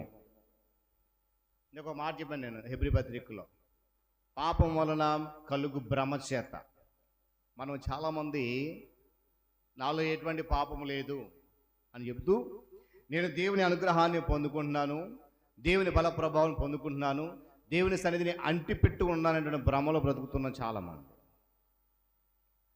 ఆయన త్రోవను విడిచిపెట్టలేదు అనేటువంటి భ్రమలోనే ఉన్నాం చాలామంది. వాక్యం ఏం చెప్తుందంటే, ఆయన అనుగ్రహాన్ని, ఆయన బల ప్రభావాలను, దేవుని సన్నిధిని మనము పూర్ణ హృదయముతో వెదకకుండా ఆయన త్రోవలలో ఏమాత్రం కూడా నడుచుకోలేము. అందుకని యెషయా భక్తుడు అన్నాడు కదా, మనం అందరం కూడా ఎలా ఉన్నాం చెప్పాలి, ఎలా ఉన్నాం? చదవండి ఒకసారి 53వ అధ్యాయం యెషయా గ్రంథం 6-7 చరణాలు.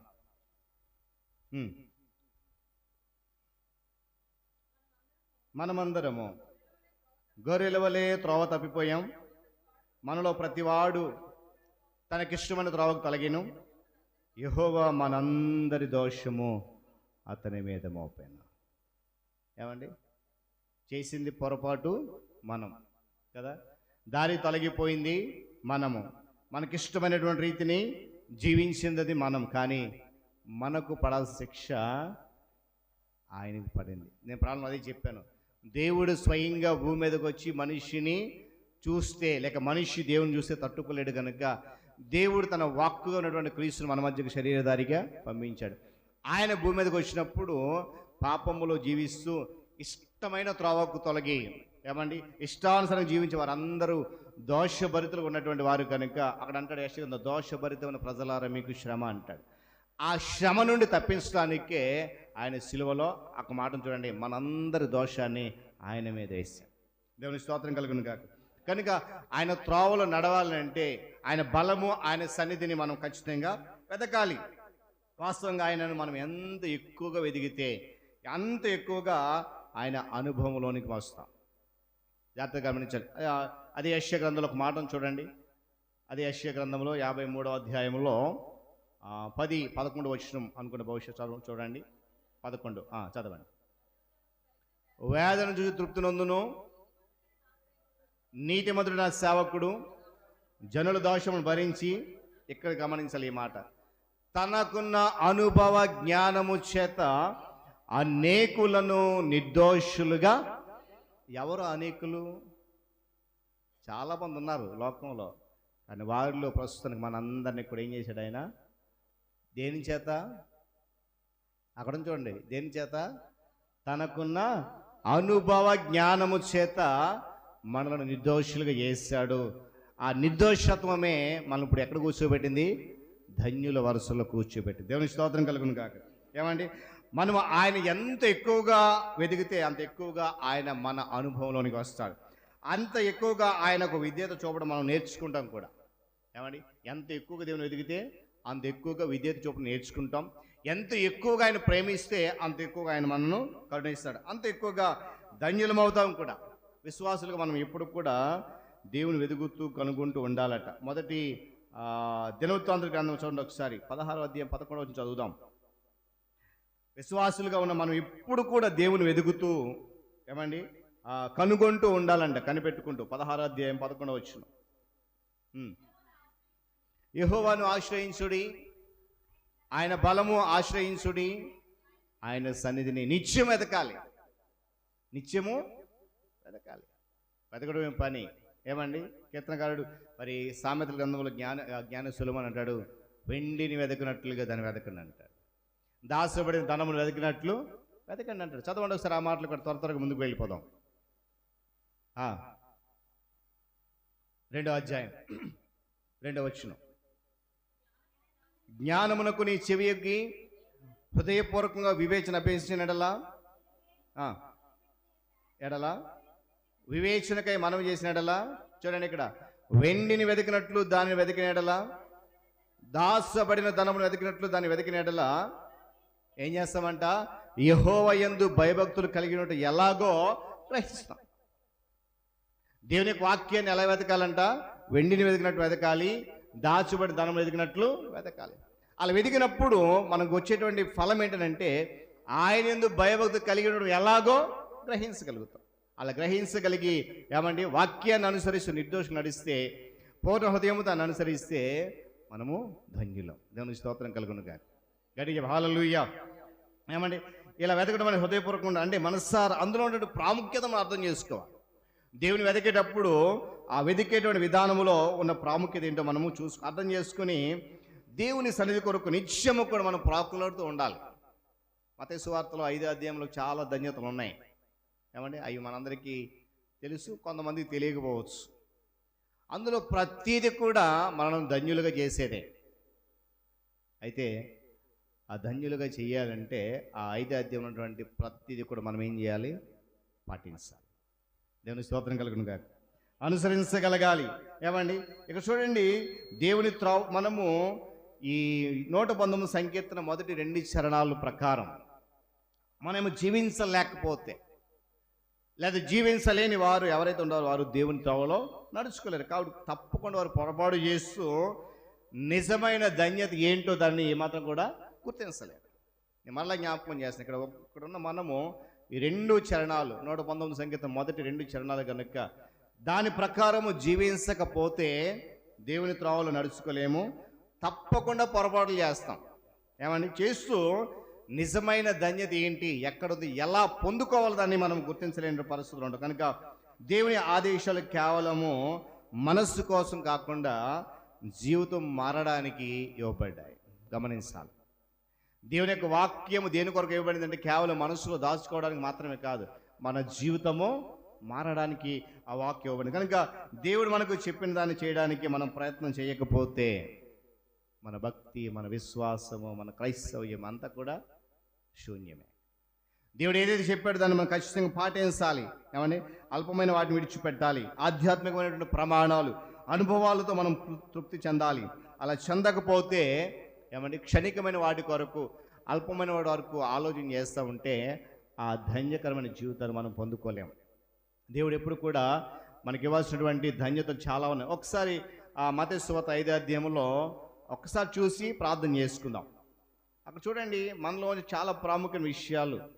3వ చరణం తప్పనిసరిగా ఉండాలి. తర్వాత 5, 6 ఏమండి 8, 9 చరణాలు ఈ వచనాలు. మొదటి ఏంటంటే ఆత్మ విషయమే దీనులుగా ఉండాలి. ఏమండి 5వ వచనంలో సాత్వికం కలిగి ఉండాలి. తర్వాత 8వ వచనంలో హృదయ శుద్ధి గలవారై ఉండాలి. 9వ వచనంలో సమాధాన పరుచువారై ఉండాలి. 10వ వచనంలో నీతి నిమిత్తము లేక దేవుని నిమిత్తము హింస పొందేవారిగా ఉండాలి. అలా ఉంటే మనం ఎక్కడ ఉంటాం? అప్పుడు చెప్పాలి ధన్యుల వరుసలో ఉంటుంది. దేవుని స్తోత్రం కలిగి కనుక ఆ ధన్యకరమైన జీవితాన్ని మనము ఈ మాత్రం కూడా నిర్లక్ష్యం చేయకుండా, ఆ ధన్యకరమైన జీవితం పట్ల అలసత్వం చేయకుండా నిత్యము చూడండి, ఇందాక మనం స్తుతి ఆరాధన చేసాం కదా, నీవు నాతోడు ఉన్నావయ్యా, నాకు భయం లేదు, దిగులు లేదు, చింత లేదు, భీతి కోడలేదు. కారణం ఏంటి చెప్పాలి? కారణం ఏంటి?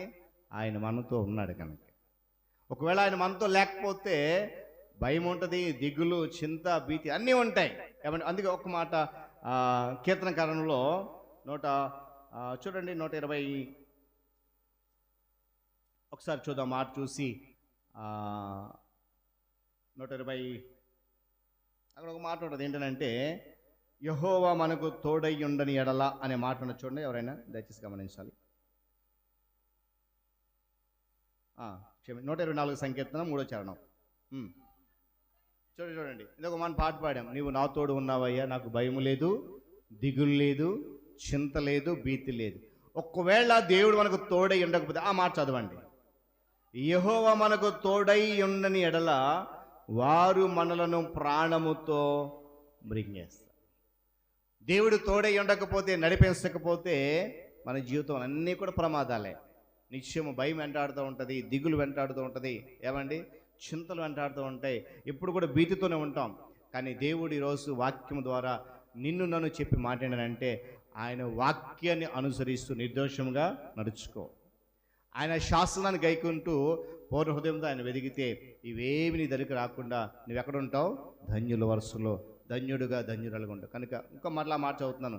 యెహోవా తమకు దేవుడుగా గల జనులు ధన్యులు. ఆ ధన్యులు మనమే. కనుక ఆ ధన్యకరమైన జీవితాన్ని ఏమాత్రం కూడా పోగొట్టుకోవద్దు. ఆ ధన్యకరమైన జీవితాన్ని బట్టి నిర్లక్ష్యం వహించవద్దు. ఆ ధన్యకరమైన జీవితాన్ని దినదినము అభివృద్ధి చేసుకుంటూ ఆధ్యాత్మికంగా బలపడుతూ ప్రభు మార్గంలో ప్రయాణం కొనసాగిద్దాం. దేవుడి మాటలు మన కొరకు దీవించునుగా. తల ఉంచి కళ్ళు మూసుకునండి, ప్రార్థన చేసుకుందాం. తల ఉంచి కళ్ళు మూసుకుందాం, ప్రార్థన చేద్దాం. ఎవరు కూడా దయచేసి మౌనంగా ఉండొద్దండి. ఒక్క నిమిషం ప్రార్థన చేద్దాం, ఆలోచిద్దాం. దేవుని యొక్క సన్నిధిలో దేవుని మాట ఈరోజు చెప్తున్న మాట, హెచ్చరిస్తున్న మాట ఏంటి అని అంటే, నీవు నేను హృదయపూర్వకంగా ఆయన సన్నిధిని వెదకాలి, ఆయన వాక్యాన్ని అనుసరించాలి, ఆయన వాక్యముతోనే మన యొక్క జీవితాన్ని ముందుకు కొనసాగించాలి. ఎందుకంటే ఆ తోడు లేకపోతే, ఆయన వాక్యము లేకపోతే ఏమండి మన జీవితంలో ఏది కూడా మనం ముందు కొనసాగలేం. కనుక హృదయపూర్వకంగా ఆయన సన్నిధానంలో ఒకసారి హృదయపూర్వకంగా ప్రార్థన చేద్దాం. ప్రేమ కలిగిన మా తండ్రి, స్తోత్రాలు. మరొకసారి నీ పాద సముఖములో ఈ పరిశుద్ధ దినమందు మేము ధన్యులము అనేటువంటి ఒక శ్రేష్టమైనటువంటి వాక్కును మాకు ఇచ్చారు. మీకు వందనాలు నాయన. నీ కృప, నీ కనికరము, నీ కాపుదల, నీ ప్రభావ మహిమ మా ఎడల లేకపోతే మేము ఈ పాటి వారు. కీర్తనకారుడు చెప్తున్నాడు, యెహోవా మనకు తోడై ఉండని ఎడల వారు ప్రాణముతోనే మనల్ని మృంగేస్తారని. అపవాది కొంచెమే సమయమని నాయన ఉగ్రుడై వెతుకుతూ తిరుగుతూ ఉన్నాడు.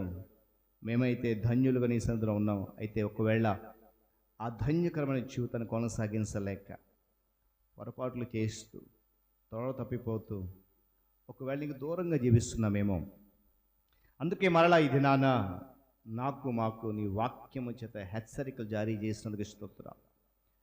ఆయన ఆ మాటలు విన్నప్పుడు మా హృదయము కఠినపరుచుకొనకుండా, ఆ మాటలు విన్న మా హృదయము వాటిని ఆహ్వానించే రీతిగా పదిలపరచండి. ఒకవేళ మా హృదయాన్ని కఠినం చేసుకుంటే నీ మాటలు మాలో రాలేవు. నీ మాట మా హృదయం లేకపోతే మాలో ప్రేమ పెరగదు. నాయనా, నీ వాక్యం పట్ల ప్రేమ లేకపోతే మా రక్షకుడు క్రీస్తు పట్ల మేము ప్రేమను అధికం చేసుకోలేము. తద్వారా నీవు మా పట్ల విస్తరింపజేసిన ఆ కృపకు కూడా మేము పాత్రలు ఉండలేము. అందుకొరకే నీవు ఇచ్చిన ప్రతి మాట, ఆ గద్దింపు, హెచ్చరికను మేము స్వీకరించి హృదయంలోనికి ఆహ్వానించి దిద్దుకొని వాటి ప్రకారం నడుచుకొని జీవించి నిన్ను మహిమపరిచే విధంగా కృప చూపించమని జరిగిన ఆరాధన అంతట్లో మీరు మాతో ఉన్నందుకై కృతజ్ఞతాస్తుతులు చెల్లిస్తూ తదుపరి జరగనటువంటి ఆరాధన క్రమంలో కూడా మీరు మాతో నడిపించిన కృపలో భద్రపరచండి. యేసుక్రీస్తు వారి శ్రేష్టమైన నామములో ఈ ప్రార్థన సమర్పిస్తున్నాను మా తండ్రి, ఆమేన్. దేవునికి వందనాలు. కూడి ఉన్న సంఘానికి, పాస్టర్ గారికి, పాస్టమ్ గారికి, అదేవిధంగా పెద్దలు భక్తవత్సల మాస్టర్ గారు మన మధ్యలో ఉన్నారు. మరి భక్తవత్సల మాస్టర్ గారికి ముత్యాలు కూడా ఉంది. మరి నూతనంగా వచ్చినటువంటి ఆ యొక్క సాయమ్మ మరి కూతురు కూడా మా మధ్య ఉండి తనకు కూడా యేసుక్రీస్తు పరిశుద్ధ నామమున వందనాలు తెలియజేస్తా ఉన్నాం. మరి ఈరోజు ఈ నెలలో చివరి ఆదివారం. మరి చూడండి, దేవుడు ఎంత త్వరగా, అంటే 7 నెలలు అయిపోయి, అంటే ఎంత దగ్గరగా. మాస్టర్ గారు చెప్తారు ముందు, దేవుని యొక్క రాకడ చాలా సమీపంగా ఉంది. చాలా జరిగాయి, చాలా కార్యాలు కూడా జరుగుతూ ఉన్నాయి. మనం జాగ్రత్తగా ఉండడం చాలా చాలా మంచిది. మరి సాక్ష్యాలు విన్నాం. రాజారావు గారు సాక్ష్యం చెప్పారు. మరి రాజారావు గారి సాక్ష్యం, మరి తను చెప్తూ ఆ అమ్మాయి ఎక్కడం, తను అనడం ఒక్కసారి జర్క్ అయినట్టుగా తను ఆ యొక్క ఫీలింగ్స్లో, అంటే ఎందుకంటే ఈ మధ్యన మనకి మరి రాజారావు మరి ఎన్నో మంచిగా మనతో సంఘ అభివృద్ధికి ఎన్నో కార్యక్రమాలు చేస్తూ ఆ రీతిగానే దేవుడు నడిపిస్తున్నాడు రాజారావుని. మరి ఈ సమయంలో ఇది జరగడం నిజంగా సంతోషం. సొలొమోను ఒక మాట చెప్పిందని చెప్పాడు, మన మోకాళ్ళు అయితే ఏమన్నది, అది మన మోకాళ్ళు నల్లబడి మాడిపోతేట మన ముఖం ప్రకాశవంతంగా ఉంటుందట. నిజమే కదా? అంటే దాని అర్థం ఏంటి? ఎక్కువ కాలం మరి మోకాళ్ళతోనే దేవుణ్ణి ఆరాధించే రోజులు దగ్గరకు వస్తున్నాయని గమనించాలి. రాజారావు గురించి ప్రార్థన చేయండి. అదేవిధంగా అబ్రహాం కూడా చెప్పాడు తన గురించి, తన తల్లిదండ్రుల గురించి కూడా ప్రార్థన చేయమని అన్నాడు. మరి తన గురించి కూడా ప్రార్థన చేయాలి. మరి పాస్టర్ గారు అంశం ఏంటి? ఆ అంశం ధన్యత. విన్నారు కదా? ఎవరు ధన్యులు? మనం ధన్యంగా ఉండాలి అంటే ఎలా జీవించాలి కూడా పాస్టర్ గారు చాలా చక్కగా చెప్పారు. పాస్టర్ గారు ప్రత్యేక మరి వందనాలు అని చెప్పారు. ఆయన దేవుని వాక్యం పట్ల ఏముండాలంటే మనం ప్రేమ కలిగి ఉండాలి. ఆ ప్రేమ కలిగి ఉంటేనే దేవుడు మనల్ని ప్రేమిస్తాడట. కండిషన్ చూడండి, దేవుని వాక్యం పట్ల ప్రేమ కలిగితే మనల్ని దేవుడు నడిపిస్తారు అంటూ చాలా చక్కగా జీవిస్తారు. మన ఆనందంగా ఉండాలంటే అంటే పరిశుద్ధులుగా జీవిస్తే ఆనందంగా ఉంటాం, అప్పుడే దేవుడు సంతోషిస్తాడని చాలా చక్కగా పాస్టర్ గారు చెప్పారు. మిగిలిన మరి ప్రకటన విధిగా ఉన్నాయి. మరి వచ్చే ఆదివారం, మొదటి ఆదివారం, మరి దేవుని కృప వల్ల క్రొత్త నెల ఆగస్టులోకి మనం ప్రవేశించబడుతున్నాం. మరి ఫస్ట్ ఆదివారం కాబట్టి ప్రభు బల్ల ఉంటుంది. వచ్చే ఆదివారం ప్రభు బల్ల ఉంటుంది. అదేవిధంగా సాయంత్రం యథావిధిగా సువార్త ఉంటుంది, గమనించాలి. అదేవిధంగా భోజనాలు కూడా ఆ రోజు ఉన్నాయి. దాన్ని సాయం గారు తను ఎప్పుడో చెప్పేశారు. మరి తను ఇచ్చినటువంటి ఆ యొక్క డబ్బులతో ఆ యొక్క భోజనాలు కూడా అందరికీ ఉంటాయని మరి తెలియజేస్తా ఉన్నాం, గమనించాలి. మరి అందరూ కూడా ఎవరైతే రాలేదో వాళ్ళకి తెలియజేయండి. మొదటి ఆదివారం కాబట్టి అంటే వస్తూ ఉన్నాము, కానీ మనం ఏంటంటే కొంచెం సమయం అటు ఇటు అవుతుంది. మరి అలా కాకుండా ప్రతి వారం రావాలి. అంటే మరి పాస్టర్ గారు చెప్పినట్టుగా పని ఉంటే తప్పదు, కానీ ఇంటి దగ్గర ఉండడం కంటే మరి దేవుడు ఇచ్చినటువంటి సమయంలో దేవుని ఆలయంలో ఉండడమే శ్రేయస్కరం. అటు రీతిగా మరి ఉండాలని కోరుతూ ఉన్నాం. అదేవిధంగా మంగళవారాలు, శుక్రవారాలు మరి చక్కగా జరుగుతూ ఉన్నాయి. మరి గమనించండి. మరి ఎవరైనా రాకపోతే మరి మంగళవారం ప్రార్థన దినం, ప్రార్థన మాత్రమే చేస్తూ ఉన్నారు. కాబట్టి మీకు ఏవైనా ప్రార్థనలు ఉంటే తెలియజేయండి. ఆ రోజు పాస్టర్ గారితో చెప్తే మరి పాస్టర్ గారు అనౌన్స్ చేసి దాన్ని తెలియజేస్తారు. అదేవిధంగా ఈ వచ్చిన శుక్రవారం మొదటి శుక్రవారం కాబట్టి బైబిల్ స్టడీ ఉంటుంది, గమనించండి. బైబిల్ స్టడీలో అందరూ కూడా మరి ఆ బుక్స్ అవన్నీ తీసుకొని రావాలి. మరి లైబ్రరీ కూడా మరి పుస్తకాలు తెస్తూ ఉన్నారు, మరి నోట్ చేస్తూ ఉన్నారు ఆ యొక్క బిడ్డలు. మరి వచ్చే వారం దీనికి ఒక షెల్ఫ్ లాగా మరి ప్లాన్ చేస్తూ ఉన్నారు. పాస్టర్ గారు అయితేనేమి, లారెన్స్ గారు, రాజారావు గారు, ఏదో ఒకటి ఈ బుక్లన్నీ ఉండడానికి ఒక ప్రత్యేకమైన షెల్ఫ్ అనేది మరి దేవుని చిత్తమైతే వచ్చే వారం అది పెట్టబడుతుంది. దాని గురించి కూడా మేము ప్రార్థన చేసి ఎవరైనా సహకరించాలని కోరుతూ పుస్తకాలు చదివించిన వాళ్ళు ఇచ్చేసేయండి, పుస్తకాలు తెచ్చేయండి. ఎందుకంటే అదే పుస్తకం మొన్న చాలా మంది అడిగారు. అప్పటికి చూస్తే రిజిస్టర్లో ఆ పుస్తకం ఇంకొకరు తీసుకెళ్లారు, ఇంకొకరు రాలేదు ఇక్కడికి. కాబట్టి అందరూ చదవాలి. కాబట్టి చదివిన తర్వాత ఆ బుక్స్ తీసుకొస్తే ఇంకా కొత్త బుక్స్ కూడా మేము పెడతాము. దాని గురించి కూడా ప్రార్థన చేయండి. ప్రార్థన విన్నపాలు ఈ విధంగా ఉన్నాయి. మరి నారాయణమ్మ గారు మరి ప్రస్తుతం బోరగాంలో సాగర్ గారు, సౌజన్య గారి ఇంట్లో తను మరి సర్జరీ జరిగి తను విశ్రాంతి తీసుకుంటున్నారు. మరి తన గురించి కూడా ప్రార్థన చేయాలి. పూర్తి స్వస్థత వచ్చి ఒక మంచి సాక్ష్యం చెప్పాలి నారాయణమ్మ గారు. అదేవిధంగా మరి లలితక్క గురించి కూడా ప్రార్థన చేసాం. ఐ ఆపరేషన్ అయిపోయింది. ప్రస్తుతం పాతపట్నంలో కన్నా ఇంట్లో తను రెస్ట్ తీసుకుంటూ ఉన్నారు. మరి లలిత గురించి కూడా ప్రార్థన చేయాలని కోరుతూ ఉన్నాం. అదేవిధంగా బుగత అమ్మని గురించి మనం చేస్తూ ఉన్నాము, తన గురించి కూడా ప్రార్థన చేయండి. మరి వీలైతే మరి ఒకసారి ఆ ఇంటికి వెళ్ళి కూడా మీరు దర్శించాలని మీకు విజ్ఞప్తి చేస్తూ ఉన్నాం. అదేవిధంగా ఈ మధ్యలో మా వీధిలో వెంకట్ మన మధ్యకు వస్తూ ఉంటాడు. వెంకట్ మరి తను కుమార్తెను పోగొట్టుకున్నాడు. ఒక యవ్వనమున బిడ్డ మరి స్నానానికి వెళ్ళి తను చనిపోయింది. మరి తన గురించి మరి సంఘానికి మరి కొంతమంది వెళ్ళి మనం దర్శించాము. వాళ్ళు కూడా, ఎందుకంటే మనకు అప్పుడప్పుడు వస్తూ ఉంటాడు మరి వెంకట్, తన గురించి మరి ప్రార్థన చేయాలని మరి కోరుతూ ఉన్నాం. అదేవిధంగా మరి ఇప్పుడే పాట పాడారు కదా కరుణ మేడం, మల్లేశ్వర మాస్టర్ గారి మిస్సెస్. మరి తను ఉండేవాళ్ళు కానీ మరి మల్లేశ్వర మాస్టర్ గారు రిటైర్మెంట్ దగ్గర ఈ 2 రోజులే ఉంది. ఇంకా ఈ 31st రిటైర్ అవుతున్నాడు తను. కాబట్టి అందరూ ఇంట్లో అందరూ వచ్చారు, చుట్టాలందరూ. మరి ఎలాగైనా సరే ఎప్పుడు అన్నాడు పాట పాడతారంటే అన్నాడు మరి ఈ వారం తీసుకురంటే మరి అందుకే తొందరగా వెళ్ళిపోయాడు. మరి మల్లేశ్వర మాస్టర్ గురించి మరి కరుణ మేడం తను పాడింది, తన గురించి మరి ఆ కుటుంబం గురించి కూడా ప్రార్థన చేద్దాం. అదేవిధంగా ఇవన్నీ గురించి కూడా మీ అనుదిన ప్రార్థనలో గుర్తు చేసుకోండి. అదేవిధంగా మనం బైబిల్ రిఫరెన్స్ చేస్తున్నప్పుడు మన మధ్యలో అబ్రహాం నాకు చాలా సంతోషం అనిపించింది. తను కూడా బైబిల్ తెచ్చి తను కూడా రిఫరెన్స్. నిజంగా ఎంత నేను హ్యాపీగా ఫీల్ అయ్యానంటే ఆ యొక్క క్రొత్త నిబంధన తీస్తూ ఆ రిఫరెన్స్ చదువుతున్నాడు. నిజంగా నాకు చాలా సంతోషం అనిపించింది అక్కడ ఆ విధంగా కూర్చొని చదవడం.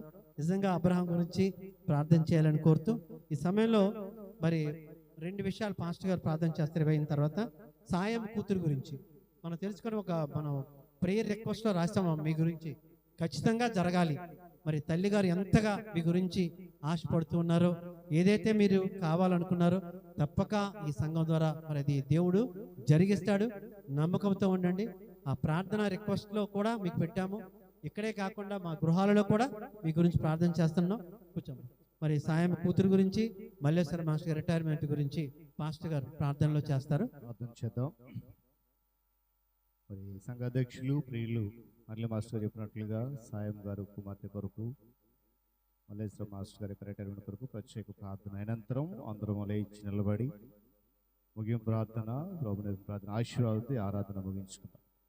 మహోన్నతుడా మీకు వందనాలు. మరొకసారి ఈ పాద సముఖంలో కొన్ని విన్నపాలు పెడుతూ ప్రార్థిస్తున్నాం. ప్రాముఖ్యంగా ప్రియులు తల్లిగారు నా తండ్రి మరి సాయం గారు, అప్పారావు గారు వారిరువురిని మీరు ప్రేమించి మీరు ఇచ్చినటువంటి కుమార్తె కొరకై వందనాలు. అయినా మరి కుమార్తెను మీరు జ్ఞాపకం చేసుకుని వివాహ విషయంలో ఈ సహాయం అనుగ్రహించిన అయితే నా తండ్రి మరి యొక్క అవసరత ఏదైతే ఉందో దాని కొరకు ప్రత్యేకించిన ప్రయత్నిస్తున్నాం. అనుదినము నా తండ్రి నీ పాద సముఖంలో కుమార్తె కొరకు వేడుతున్నాం. తల్లి సాయం గారు కూడా ఎంతో వేదన పడుతూ ఉన్నారు. నిశ్చితమైతే నాయన ఇదిగో కుమార్తెను నీ సన్నిధిలో జ్ఞాపకం చేసుకుని ఆ మార్గము సరళము చేసి ఆ కుటుంబంలో సంతోషము దయచేయండి. మరి సమయంలో మా ప్రియులు మల్లేశ్వర మాస్టర్ గారి కొరకు ప్రార్థన చేస్తున్నాం. నాయన ఇంతవరకు వారు ఉద్యోగ బాధ్యతలు నిర్వర్తిస్తూ ఉపాధ్యాయ వృత్తిలో రానున్న 2 దినాల్లో నా తండ్రి తన యొక్క ఉద్యోగాన్ని విరమిస్తూ ఉంటుండగా ఆ తదుపరి కూడా వారు చేపట్టాల్సిన కార్యక్రమాలు ఏవైతే ఉన్నాయో గడపాల్సినటువంటి జీవితం కుటుంబముతో నాయన గడపాల్సిన మరి విధానం ఈ సహాయం అనుగ్రహించండి. ఇంతవరకు వారు అందించినటువంటి సేవలను బట్టి కూడా మీకు వందనాలు. వారికి ఇచ్చినటువంటి భక్తిని బట్టి స్తుతులు చెల్లిస్తున్నాను.